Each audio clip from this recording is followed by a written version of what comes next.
মধ্যে ভারতের একজন দেশপ্রেমী মানুষ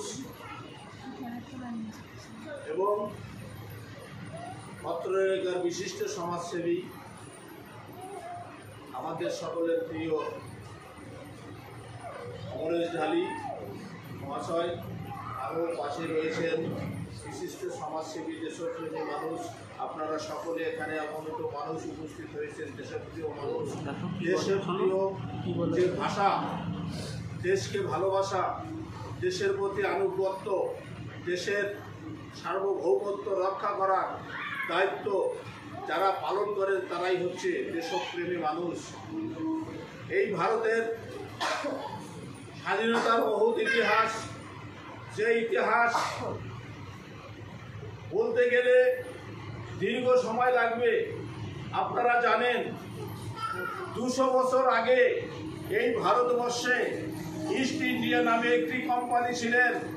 এই রাজনৈতিক কুচক্রের মধ্য দিয়ে, এই রাজনৈতিক কুচক্রের কারণে ওই ইংরেজ থেকে ওই ব্রিটিশ বাহিনী ইস্ট ইন্ডিয়া কোম্পানি নামের মধ্য দিয়ে এই ভারতে প্রবেশ করেছিল ব্যবসার জন্য।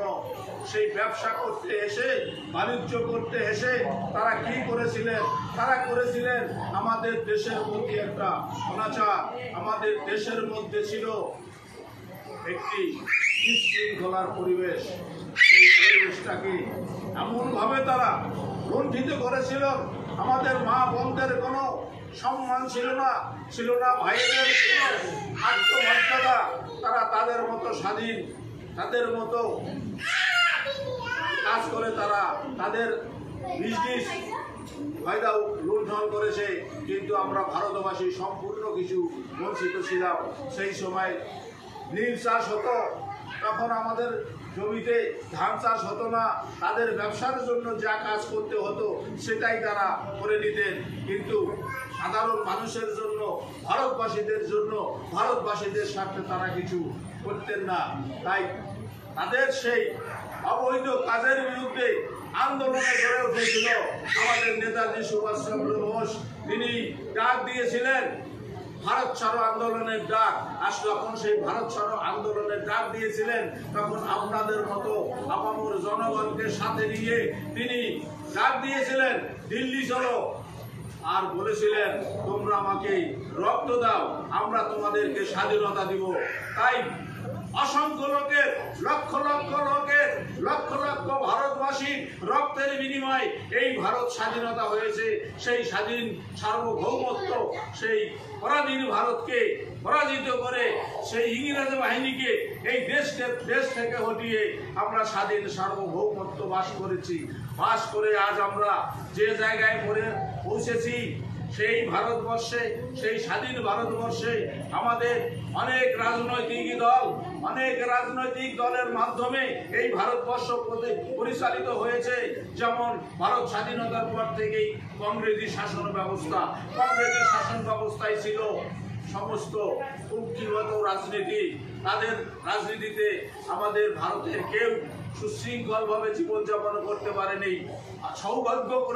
পরম সৌভাগ্যক্রমে আমাদের ভারতবর্ষে অবতীর্ণ হলো এবং উদয় হলো আমাদের যশস্বী প্রধানমন্ত্রী মাননীয় শ্রী নরেন্দ্র দামোদর মোদীজি। আজ নরেন্দ্র দামোদর মোদীজির নেতৃত্বে আজ উন্নত থেকে উন্নততর ভারত। আজ ভারতবর্ষে সারা বিশ্বে অর্থনৈতিক কাঠামোর ক্ষেত্রে চতুর্থ স্থান অর্জন করেছেন একমাত্র নরেন্দ্র মোদীজির নেতৃত্বে এবং এই দেশপ্রেমী ভারতবাসীর নেতৃত্বে। আজ ভারতবর্ষ চতুর্থতম অর্থনৈতিক দেশ হিসেবে মর্যাদা পেয়েছে। আজ দিনে দিনে এই ভারতবর্ষ আত্মনির্ভর ভারতবর্ষ হয়েছে। এই ভারতবর্ষ আজ স্বয়ংসম্পূর্ণ হিসাবে রূপান্তরিত হয়েছে।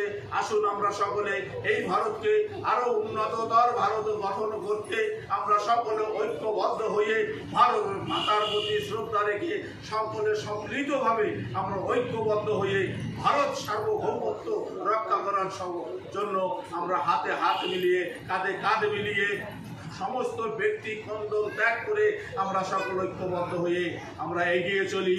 এই বলে আমি আমার সংক্ষিপ্ত বক্তব্য শেষ করছি। জয় হিন্দ। জয় হিন্দ।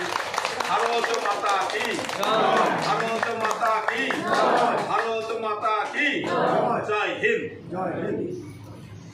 এখন সংক্ষেপে দু একটি কথা বলবে, তাই